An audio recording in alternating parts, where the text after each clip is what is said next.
Your algorithm will never work in the real world, my brother declared to our entire family at Thanksgiving dinner, just 8 hours before I would sign the acquisition papers, making me the youngest self-made billionaire in healthcare technology. My pioneering predictive diagnosis system had just been purchased by Microsoft for $3.7 billion. But as far as my family knew, I was still a disappointment who had walked away from medical school to play with computers. I'm Amara Chaudhary, 32 years old, with 2 computer science degrees and an MBA that my traditional Indian American family considers vastly inferior to my brother Vikram's medical credentials. For the past 5 years, I've been building Prevenio, a healthcare AI startup that uses subtle physiological indicators to predict serious medical conditions months before conventional diagnostics. The human body is too complex for algorithms to understand, Vikram continued, gesturing with his fork for emphasis. Real medicine requires years of training and clinical experience, not coding shortcuts. Around our parents' dining table sat the familiar audience for this well-worn lecture. Mom and Dad, beaming with pride at their son, the cardiac surgeon. Vikram's wife, Priya, a pediatrician. My younger sister, Leela, finishing her residency, and my grandmother, who still asked when I would find a nice doctor to marry since I'd abandoned becoming one myself. No one mentioned that Vikram's hospital was facing a malpractice lawsuit for a misdiagnosis that my technology could have prevented.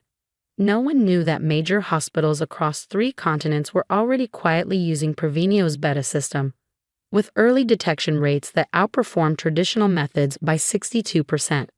How is your computer project going? My father asked, clearly trying to include me in the conversation while carefully avoiding any suggestion that it might actually be successful. It's going well, I replied neutrally, taking another bite of my mother's biryani. The confidentiality agreement in my laptop bag prohibited me from discussing the acquisition until the formal announcement tomorrow morning. Just well, Vikram pressed, always ready to underscore my perceived underachievement. Still working out of that incubator space downtown? How many employees do you have now? 5, 6. We've expanded a bit, I said, thinking of our sleek headquarters with its staff of 87 engineers, data scientists, and medical researchers. The building Vikram had never bothered to visit despite my invitations. You know, my mother interjected with familiar concern, Dr. Gupta's son has an opening at his healthcare management firm. Very stable, good benefits. I smiled politely. Thanks, Mom, but I'm committed to Prevenio. Committed to what exactly? Vikram challenged. Your algorithm looks at what? Heart rate, blood pressure, skin temperature. These are rudimentary indicators that tell us almost nothing definitive without proper medical context. You're selling false hope to patients and investors. What he didn't know, what none of them knew, was that Prevenio's system incorporated over 347 physiological and behavioral indicators, most imperceptible to human observation.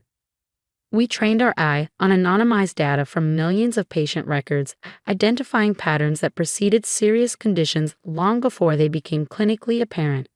Actually, Leela spoke up unexpectedly. I read an interesting paper about predictive healthcare AI in the New England Journal last month. She glanced at me. Is that the kind of thing you're working on, Amara? Before I could answer, Vikram interrupted. Those systems are toys, barely past the research stage. Real medical professionals understand that diagnosis requires presence, intuition, a human touch. My phone vibrated with a text from Zach, my CTO. Final acquisition papers ready for your signature. Legal says everything looks perfect. Would you excuse me? I stood, leaving the familiar weight of disappointment at the table. I need to make a quick call. In my childhood bedroom, now converted to a guest room but still lined with my academic awards, all seemingly diminished by my decision to leave medical school, I sat on the edge of the bed and called Zach.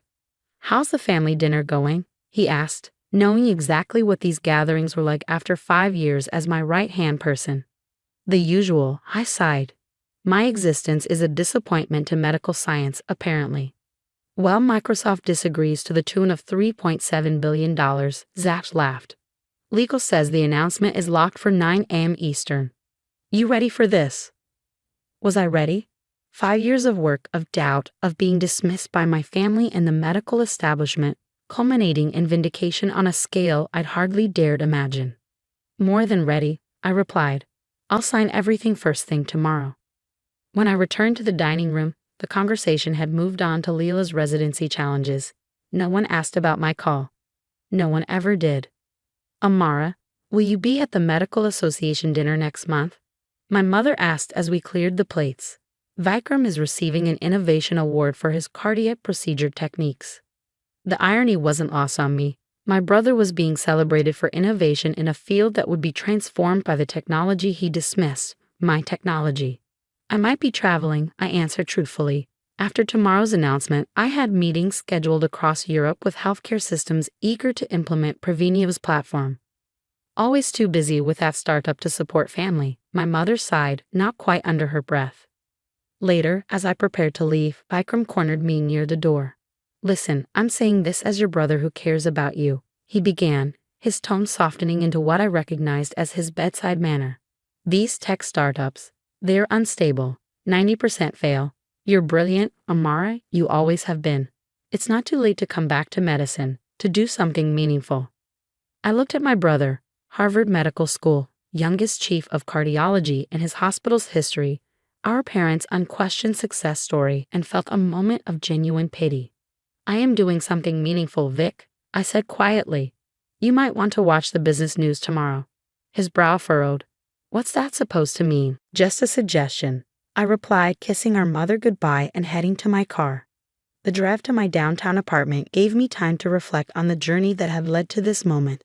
The idea for Prevenio had come during my second year of medical school, when a classmate collapsed during an exam from a congenital heart condition that had gone undiagnosed despite regular checkups. Reviewing his case history later, I identified subtle indicators that had appeared in his routine vitals for months. Patterns too easily dismissed as normal variations, but which collectively formed a recognizable signature of his condition. What if an algorithm could see what human doctors missed? What if we could teach a system to recognize the complex patterns that preceded serious medical events, identifying risk factors before they became emergencies? My medical professors had dismissed the concept. My family had been horrified when I left medical school to pursue it. Only my grandfather, a brilliant engineer who had immigrated to America with nothing, had understood. They laughed at me too, little one, he had told me before he passed away. Every innovation begins as an impossibility. His life insurance policy had provided my seed funding. I arrived home to find a delivery waiting, champagne from Rebecca Chin, the venture capitalist who had led our series of funding round when no one else would touch a medical ad company founded by a failed medical student. The note read simply, "To impossible things." Morning came with a flurry of texts and emails as the acquisition announcement hit the financial news. Mikey Rosa of T acquires AI he of carry SDRTU he PREVEIO for $3.7 billion splashed across Bloomberg, CNBC, and every major business outlet. My phone began ringing almost immediately. The first call wasn't from my family. It was from Dr. Patel, chief of medicine at my brother's hospital. Amara, I've just seen the news, he said, his voice warm with genuine enthusiasm. We've been following Prevenio's development closely. I wanted to personally congratulate you and to discuss how we might implement your system here. The irony of potentially deploying my technology in the very hospital where my brother practiced wasn't lost on me. I'd be happy to arrange a demonstration, Dr. Patel. Excellent. And perhaps you could present at our next innovation forum. Your brother Vikram speaks highly of your work. I nearly laughed aloud at the obvious lie. I'd be delighted. After finishing the call, I checked my messages. There were congratulations from colleagues, from investors, from former professors who had once questioned my decision. But nothing from my family. I wasn't surprised. They likely hadn't seen the news yet, still going about their morning routines, unaware that their failure daughter was now headline news. At 10:17 a.m., my mother finally called. Amara? Her voice sounded strange, almost hesitant. Your father is reading something on his iPad about Microsoft and a company called Prevenio. It says you sold your company for billions. Is this true? Yes, Mom. The announcement went out this morning. Silence then. Billions? With a bear? $3.7 billion to be exact. Another long pause. But why didn't you tell us? I tried, Mom. For 5 years, I tried to explain what I was building. No one wanted to hear it. In the background, I could hear my father asking questions, my mother's muffled responses. Then my father came on the line. Bida, this is extraordinary, he said, using his childhood nickname for me. We had no idea your work was so significant. I know, Dad. We're very proud of you, he added, his voice catching slightly. Were they proud, or just shocked? Did it matter? Thank you, I said. I have meetings all day, but maybe we can have dinner later this week. After finishing the call, I sat looking at my phone, expecting to hear from Vikram. Nothing came. The day passed in a blur of congratulatory calls, media inquiries, and meetings with the Microsoft integration team. By evening, I was mentally exhausted but too wired to sleep. I drove to Prevenio's headquarters, wanting to be in the space where we had built something that would change healthcare forever.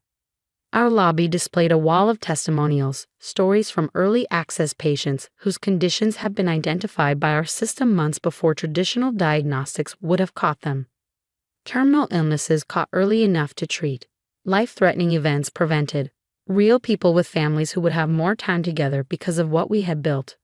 I thought I might find you here. I turned to find Vikram standing awkwardly by the entrance, still in his hospital scrubs. How did you get in? I asked.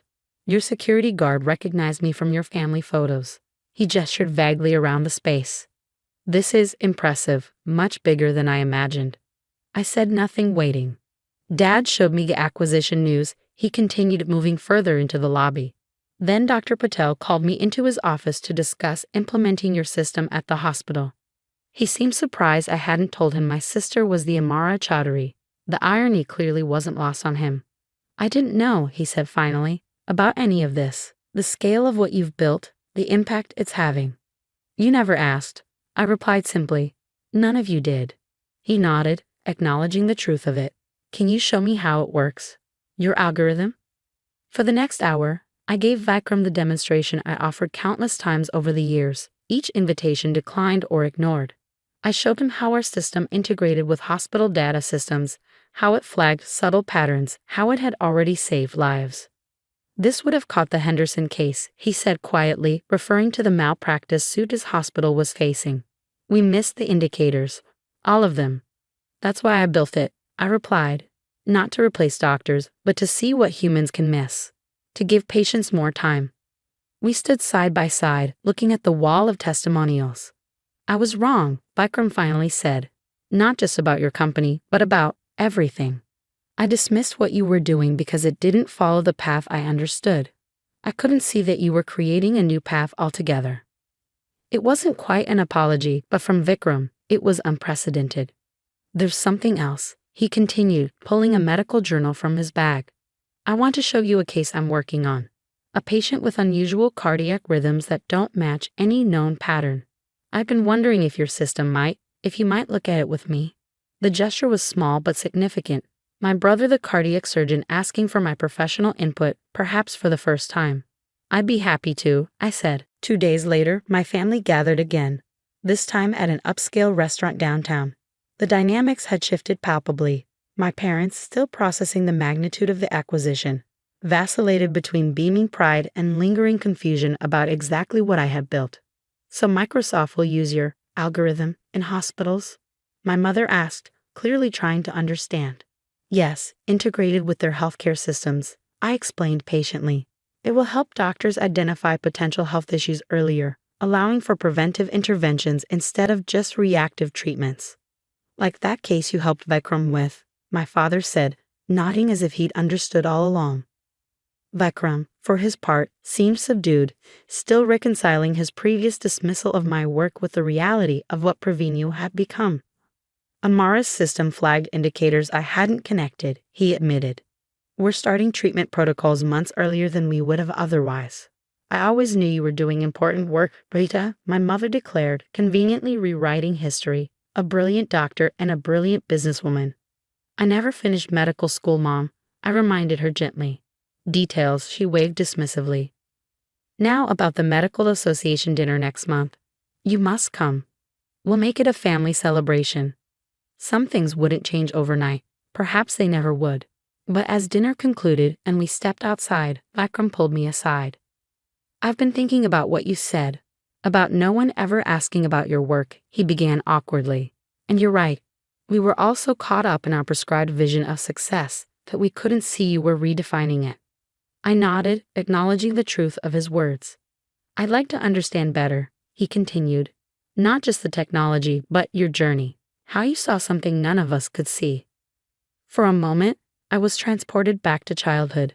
Vikram teaching me to ride a bike, helping with science projects, the brother who had once been my biggest champion before medical school became the measuring stick for success. I'd like that, I said. 6 months after the acquisition, I stood on stage at a major medical conference, presenting Prevenio's integration results from hospitals worldwide. In the front row sat my entire family, yes, even my grandmother, who now proudly told her friends that her granddaughter was revolutionizing medicine with computers. The data was irrefutable. Early detection rates improved by 71%. Preventable hospitalizations reduced by 43%. Lives extended, suffering prevented, healthcare resources optimized. As questions came from the audience, including from several doctors who had initially dismissed our approach, I caught Vikram's eye. He gave me a small nod, a gesture that contained both professional respect and personal reconciliation. Success, I had learned, wasn't just about financial exits or professional accolades. It wasn't even about proving doubters wrong. It was about staying true to a vision when no one else could see it, about creating something that genuinely improved people's lives. Later that evening, at a dinner celebrating Prevenio's expanding impact, my father raised his glass. To Amara, he said, his voice thick with emotion, who showed us that there are many paths to healing. I smiled, thinking of my grandfather and what he would make of this moment. Around the table sat my family, still imperfect in their understanding, but trying now in ways they hadn't before. Beside them were members of my team, the people who had believed in Prevenio from the beginning. Two families, so different, yet both essential parts of my journey. To impossible things, I replied, raising my glass to meet theirs, and to those who dare to make them possible.